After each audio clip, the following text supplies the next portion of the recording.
Assalamualaikum warahmatullahi wabarakatuh. Hai teman pemilih, selamat datang kembali di Bilu, Bincang Pemilu KPU Kota Binjai episode kedua. Di program ini kita bakal ngobrol santai seputar kerja-kerja kepemiluan. Karena teman pemilih penting banget untuk tahu bahwa pemilu itu bukan cuma soal hari nyoblosnya aja. Di balik satu hari pencoblosan itu ada kerja panjang, teratur, dan super detail yang dikerjakan oleh teman-teman di KPU Kota Binjai. Senang sekali saya Putri Zai akan memandu Bilu pada hari ini dengan tema yang mungkin jarang dibahas, tapi justru menjadi ujung tombak suksesnya pemilu, yaitu logistik pemilu. Nah, untuk mengetahui lebih lanjut terkait logistik pemilu, telah hadir bersama kita Ketua KPU Kota Binjai, Bapak Anton Indratno. Selamat datang Bapak, Assalamualaikum. Waalaikumsalam warahmatullahi wabarakatuh. Apa kabarnya hari ini Pak? Alhamdulillah sehat, baik. Terima kasih sudah mengundang saya di Bincang-Bincang Pemilu. Alhamdulillah baik ya Pak Antong, senang sekali Bapak bisa menyempatkan waktunya untuk hadir di Bilu pada hari ini ya Pak. Nah Pak, sesuai tema kita hari ini, banyak teman pemilih berpikir bahwa logistik itu cuma soal surat suara aja, padahal sebenarnya lebih luas dari itu ya Pak. Nah Pak, boleh nggak dijelaskan apa sih sebenarnya logistik pemilu itu? Dan apakah logistik pemilu ini ada jenis atau kategori tertentunya Pak?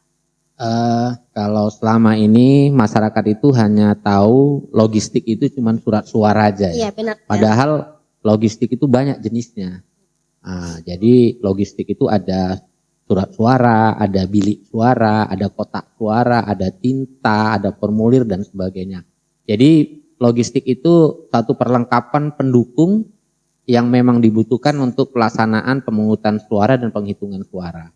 Jadi tanpa logistik pelaksanaan pemilu atau pilkada itu tidak bisa berjalan sesuai dengan standar yang kita inginkan. Itu dia terkait dengan logistik. Namun logistik itu juga kita bagi menjadi beberapa jenis perlengkapan. Misalnya perlengkapan pemungutan suara.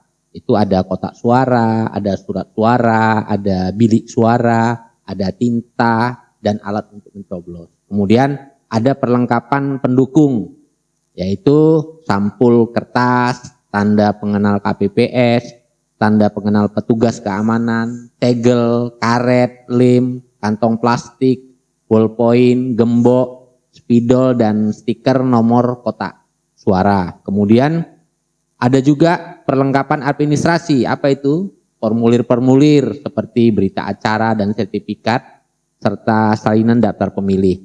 Dan yang terakhir ada perlengkapan khusus. Perlengkapan khusus ini memang perlengkapan logistik yang dipersiapkan untuk disabilitas. Jadi itu sudah kita siapkan untuk pelaksanaan pemilu ataupun pilkada.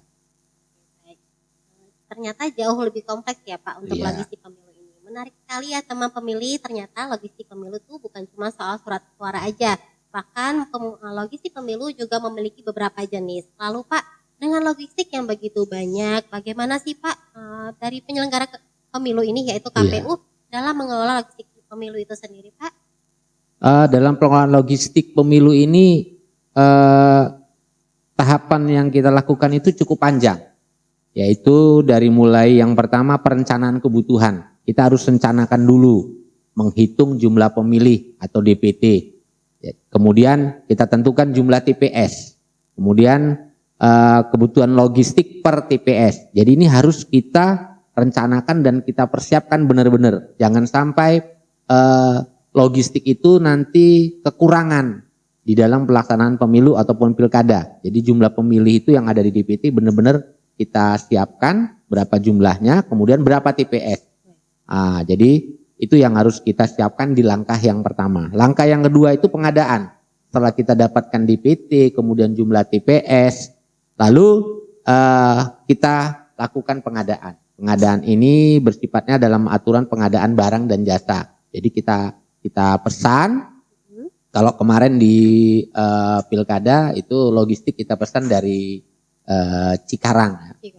Kemudian yang ketiga setelah kita pesan, lalu kita terima.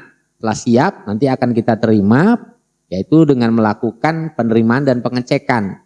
Apakah pengadaan logistik yang kita terima itu sudah sesuai dengan standar spesifikasinya atau belum, atau jumlah surat suara sudah sesuai enggak dengan daftar pemilih tadi. Kalau tidak sesuai berarti terjadi kekurangan. Dan ini harus kita penuhi kembali. Kemudian kotak dan bilik suara juga sudah sesuai dengan yang kita inginkan dengan jumlah TPS atau tidak. Kalau sudah sesuai, ya sudah bisa kita lakukan penyortiran mana yang rusak atau mana yang sudah sesuai dengan spesifikasi tadi. Kalau rusak harus kita perbaiki dan itu semua kita lakukan sesuai dengan prosedur yang sudah ada. Kemudian langkah yang keempat yaitu melakukan penyimpanan di gudang logistik. KPU Kota Binjai juga punya gudang logistik. Namun kalau di kantor KPU sendiri gudang logistik kita belum sesuai standar lah.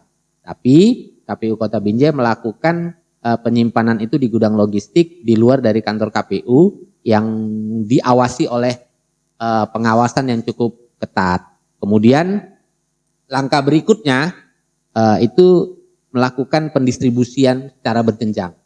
Jadi kita distribusikan logistik yang sudah sesuai standar, sudah sesuai dengan TPS, kemudian jumlah pemilih tadi itu kita distribusikan. Kita distribusikan dari KPU, kabupaten kota, lalu kita distribusikan ke PPK, lalu ke PPS, lalu ke TPS. Namanya pendistribusian secara berjenjang.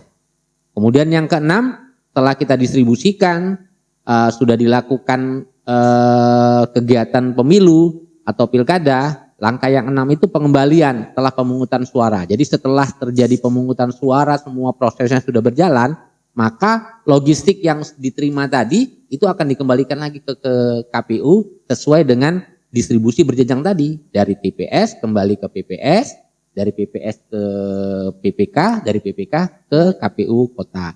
Dan yang terakhir yaitu pemusnahan atau penyimpanan. Jadi logistik-logistik yang sudah tidak diperlukan misalnya atau yang rusak atau tidak terpakai seperti surat suara itu harus kita musnahkan. Dan itu semua kita lakukan sesuai dengan prosedur dan aturan yang ada, disaksikan oleh pihak TNI, Polri, masyarakat, kemudian media, ya, dan Bawaslu terutama yang selalu mengawasi. Nah, itu semua kita lakukan. Dan yang sudah terpakai dan masih bisa digunakan itu kita simpan. Dan kita simpan nanti itu akan menjadi satu dokumen yang kita butuhkan. Jadi semua itu proses ini harus diawasi agar berjalan dengan transparan dan akuntabel. Jadi semuanya jelas dan terawasilah dengan baik. Saya kira itu.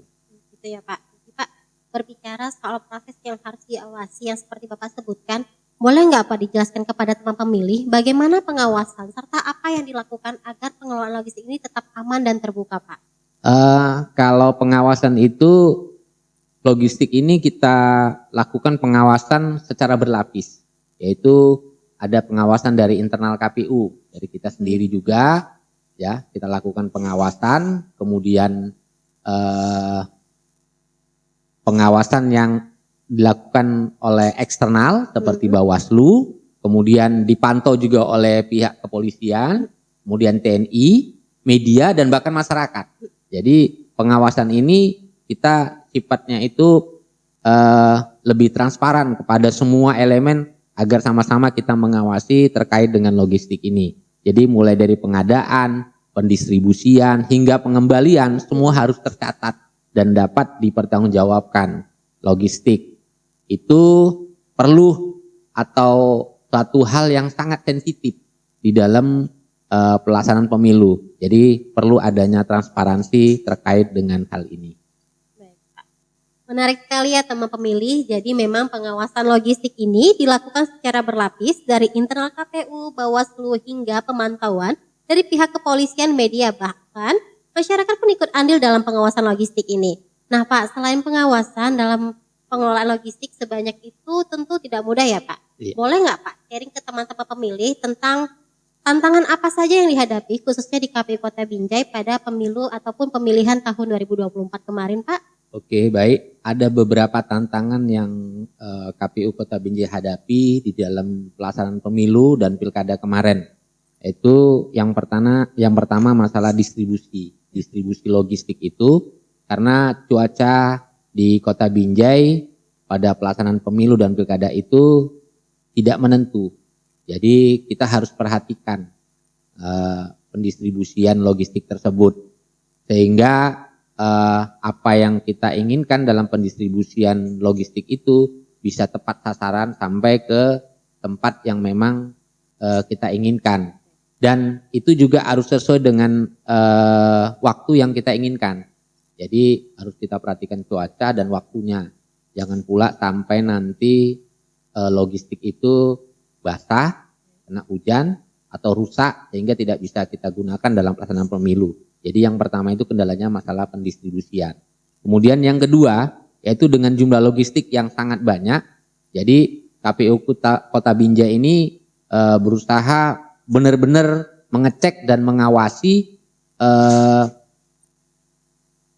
logistik ini dengan sedetail mungkin. Misalnya pelipatan surat suara itu harus benar-benar diawasi oleh KPU Kota Binjai, ya, sehingga semuanya bisa berjalan dengan baik. Dan yang ketiga yaitu keterbatasan ruang penyimpanan. Kemarin di pelaksanaan pemilu dan pilkada ada beberapa tempat kelurahan itu yang tempat penyimpanan logistik kita untuk kita sampaikan ke TPS. Jadi ada beberapa kelurahan yang memang ruangan itu belum standar atau tidak memenuhi spesifikasi yang kita inginkan, karena bebas dari banjir, kemudian bebas dari gangguan-gangguan sifatnya itu misalnya binatang ataupun orang-orang masyarakat yang bisa mengganggu pelaksanaan atau pendistribusian dari logistik tersebut. Jadi kita koordinasi dengan pihak pemerintah setempat, pihak pemerintah Kota Binjai, ya, bagaimana agar gudang logistik itu bisa lebih steril dan bisa kita gunakan dengan baik. Dan alhamdulillah itu semuanya bisa kita hadapi tantangannya sehingga logistik kita di kelurahan-kelurahan itu bisa kita simpan dengan baik dan benar. Tapi itu semua berkat kerjasama dan kerja-kerja dari semua jajaran, baik dari pihak KPU, Bawaslu, kemudian TNI, Polri, dan pemerintah daerah selalu ikut andil untuk mengawasi dan melakukan pendistribusian itu dengan baik dan benar. Ternyata banyak juga ya Pak tantangan yang harus dihadapi oleh teman-teman di KPU. Nah ini yang sering ditanyain Pak sama teman pemilih, setelah pemilu selesai banyak yang mengira urusan logistik juga sudah selesai. Ya, padahal masih ada yang harus dilakukan ya Pak. Ya, nah boleh nggak sih Pak dijelaskan ke teman pemilih apa yang akan dilakukan atau apa yang wajib dilakukan terhadap logistik pemilu ini setelah selesainya pemungutan suara? Oke, setelah pemilu, setelah pemungutan suara itu berlangsung, justru ada kerja-kerja yang harus kita lanjutkan. Apa saja itu kerja-kerja? Yaitu pengembalian logistik. Tadi saya sudah sampaikan juga secara berjenjang pendistribusiannya. Jadi pengembaliannya juga harus secara berjenjang. Dari mulai TPS ke PPS, kemudian ke PPK, dan akhirnya kembali lagi ke KPU Kota. Jadi setelah ini dikembalikan, maka logistik yang kita terima tadi itu akan kita cek kembali dengan menggunakan berita acara yang jelas sesuai dengan apa yang kita distribusikan yang lalu. Dan setelah itu mana barang-barang yang kebutuhan logistik itu yang memang kita pergunakan itu akan kita simpan di gudang KPU, lalu kita arsipkan juga agar ini menjadi satu dokumen yang sangat penting apabila dibutuhkan oleh KPU dan jajaran KPU Provinsi dan KPU RI terkait dengan data-data yang mereka minta. Jadi ini semua menjadi satu dokumen buat kita. Dan yang terakhir setelah pelaksanaan pemilu itu kita akan mengevaluasi apa sih kendala kemarin logistik gitu kan. Jadi kita evaluasi kembali sehingga nanti di pemilu yang akan datang hal-hal yang kurang tadi itu akan kita coba perbaikilah di masa yang akan datang. Jadi kerja kita tidak berhenti sampai di pemungutan suara aja, tapi masih panjang sampai semuanya selesai.